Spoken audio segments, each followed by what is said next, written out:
Muy bienvenidos a cada uno de ustedes a esta semana número 6 de nuestros grupos pequeños, en la cual estamos viendo la vida de Jesús como quién es ese hombre. Qué lindo que es volvernos a encontrar en una semana donde vamos a estudiar a Jesucristo como el reformador.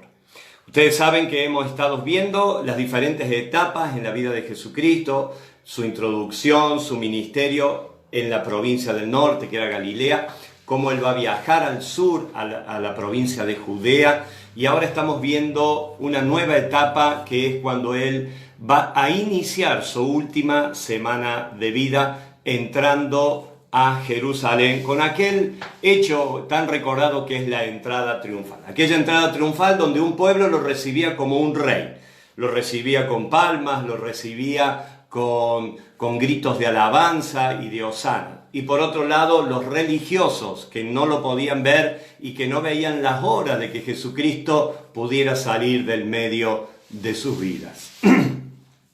Acá nosotros vamos a ver de qué manera este Jesucristo viene a reformar toda la vida religiosa de los judíos que hasta ese entonces se guiaban más por la ley que por el amor a Dios. Por eso Jesucristo va a tener 3 polémicas con 3 grupos distintos. Y ahí en su página número 22 vamos a ver la primera polémica, que es la polémica con los líderes religiosos. Marcos capítulo 11, verso al 15 dice: cuando llegaron de nuevo a Jerusalén, Jesús entró en el templo y comenzó a echar los que compraban y vendían animales para los sacrificios.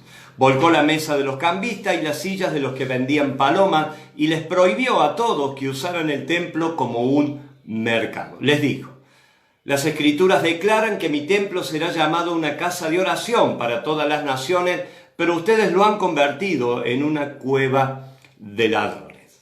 ¿Sabe? Es bueno aclarar y tocar este punto porque mucha gente hoy en día se equivoca cuando ve ciertos puestos en la iglesia y quieren traerlos y quieren compararlos con esta historia, que no tiene nada que ver con las historias que hoy vemos en la iglesia.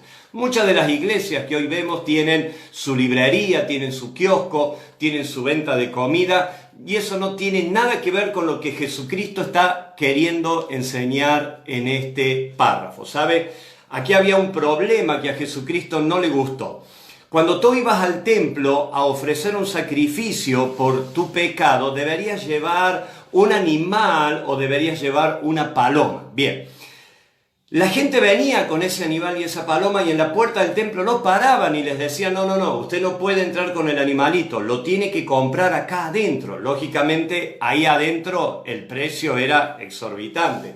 Si afuera salía 200 pesos, ahí adentro te lo cobraban 1000. ¿Por qué? Porque había un monopolio para quitarle la plata a la gente, y eso es lo que a Jesucristo le va a incomodar. Que no solamente se hiciera un negocio adentro de la iglesia, sino que los sacerdotes y los líderes estaban de acuerdo con que esto se hicieran. ¿Por qué? Porque los sacerdotes se llevaban parte de esa ganancia.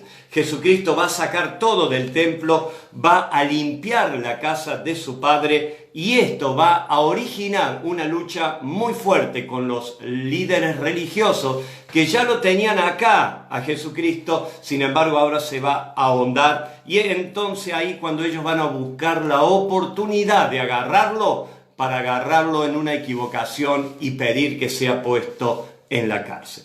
Por eso Marcos 11:28 dice que ellos se acercaron a Jesucristo y le dijeron: ¿con qué autoridad haces vos todas estas cosas? ¿Quién te dio el derecho de vos hacer lo que hiciste en el templo en el día de ayer? Lo querían agarrar en una respuesta, y el Señor les va a decir: muy bien, yo les voy a hacer una pregunta. Si ustedes me responden la pregunta, yo les voy a decir con qué autoridad hago todas estas cosas. Juan el Bautista, ¿era una persona enviada por Dios o no era enviada por Dios?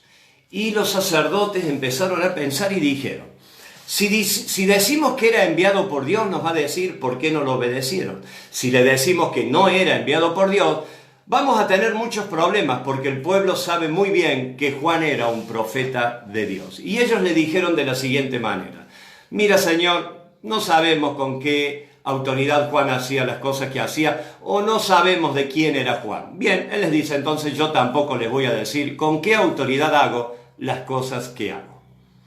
Ahí los sumos sacerdotes y los líderes religiosos quedaron con su boca cerrada. ¿Por qué? Porque una de las cosas que el Señor sacó a luz en este párrafo era la religiosidad que había en la vida de los líderes religiosos. Si hay algo que a Dios no le gusta, es la religiosidad en tu vida y en mi vida. Personas que solamente reparamos en las cuestiones que tienen que ver con lo religioso, señalando la vida de otros, sin hacer lo que Dios nos pide a cada uno de nosotros. La segunda polémica Jesús la va a tener con los fariseos, es decir, con los legalistas. Los fariseos eran los que enseñaban la ley, la conocían muy bien, pero no la ponían por obra. Es por eso que vamos a ver de qué manera en Marcos capítulo 12, verso 15 al 17, el Señor les va a decir de la siguiente manera. Lo quieren agarrar nuevamente al Señor. De alguna manera lo querían agarrar para meterlo preso. Y decían ellos, ¿debemos pagar los impuestos a los romanos? Jesús se dio cuenta de su hipocresía y les dijo, ¿por qué intentan atraparme? Muéstrenme una moneda romana y les voy a decir. Cuando se la dieron, les preguntó, ¿a quién pertenece esta imagen? Y el título grabados en la moneda. Ellos contestaron, al César. Jesús entonces le dijo, pues den al César lo que le pertenece al César y denle a Dios lo que le pertenece a Dios. Su respuesta los dejó totalmente asombrados. Nuevamente ahora los fariseos quieren agarrar a Jesús y no lo pueden agarrar. Él les muestra una moneda y le dice, ¿tenemos que pagar los impuestos o no? Ellos dicen, si Jesús dice que hay que pagar los impuestos a los romanos, es un traidor. Y si Jesús dice que no hay que pagarlo, es un incumplidor de las leyes. Sin embargo, Jesucristo les dijo, denle a César lo que es de César y denle a Dios lo que es de Dios. Los dejó con la boca cerrada, porque esa es otra de las polémicas que el Señor va a tener. Con los legalistas. En la iglesia de Dios hoy hay legalistas. Son personas que señalan el error en los demás, que señalan el error que hacen todos, pero ellos no cumplen las leyes que Dios ha puesto en la vida de cada uno de nosotros. El legalista es el que está constantemente señalando el error en los otros, señalándole el error a los demás, hablando de lo que otros hacen mal, pero ellos no cumplen nunca con la ley de Dios. Y de hecho, que Dios no quiere que haya legalismos en la iglesia, y que no haya legalistas en la iglesia es algo que nosotros tenemos que luchar. Que Dios tenga misericordia de los legalistas que hay hoy en la iglesia. Por último, la última polémica es con los saduceos, ya que los saduceos eran los conservadores. Por eso uno de ellos les va a hacer la siguiente pregunta. Ellos no creían en la resurrección de los muertos, no creían en los ángeles y no creían en la vida que venía después, es decir, en la vida eterna. Y ellos le dicen, Señor, hay una mujer que se casa con 7 maridos. Cuando venga la vida eterna, que tú dices que hay, ¿va a ser mujer de quién? Entonces el Señor le dice, ustedes están errando, no conocen la palabra de Dios y la pregunta que me están haciendo está equivocada porque están desconociendo la voluntad de Dios. En la vida eterna no hay matrimonio, en la vida eterna no hay hombre ni mujer, en la vida eterna no va a haber sexualidad, sino que vamos a ser como los ángeles de Dios. Y la pregunta que me están haciendo es una pregunta equivocada porque están desconociendo la obra de Dios y la vida eterna. Y es aquí que nosotros podemos ver que en este caso Marcos 12:27 le dice, por tanto, Él es Dios de los que están vivos y no de los muertos. Ustedes han cometido un grave error. Y acá podemos ver de qué manera estas personas, los conservadores, solo quieren conocer las cosas de Dios por su mente. Hay muchas personas en la iglesia que quieren conocer las cosas de Dios en la humanidad, en lo humano, con leyes humanas. Y no. Dios es espíritu y se lo conoce a través de su Espíritu Santo. Por eso es que estas personas no creen en el poder de Dios, no creen en la vida eterna, no creen en las sanidades de Dios, no creen en el Espíritu Santo de Dios y solo conocen a Dios en lo natural y están equivocados. Pero sí Jesucristo, ya en la última parte, nos va a enseñar de qué manera Aquellos que queremos seguir a Dios, debemos tener un corazón que tenga una verdadera fe, un corazón que ama a Dios. Y ese corazón tiene ciertas características. Lo vemos ahí en la página 23 al final. El Señor nos va a dar 4 características de aquellas personas que siguen y que creen a Dios verdaderamente con un corazón sincero. La primera es que tienen verdadera obediencia. Marcos 12:29 dice, el mandamiento más importante es, escucha, oh Israel, el Señor nuestro Dios, Él es un solo Dios. Esta expresión los sacerdotes la oraban todos los días, 3 veces al día. El Señor nuestro Dios, Él es uno solo. Sin embargo, no había una verdadera obediencia en la vida de cada uno de ellos a ese Dios a quien ellos decían orar. Por eso, Dios tiene que tener el primer lugar en tu vida y no la religión. Mucha gente dejaron de seguir a Dios por ser religiosos y ponen a religión en primer lugar y a Dios en segundo lugar, cuando en realidad la verdadera obediencia pone a Dios en primer lugar y la religión la dejan de lado. Ser un verdadero cristiano no es conocer la palabra de Dios, sino ponerla por obra en nuestra vida diariamente. La segunda característica es la verdadera adoración.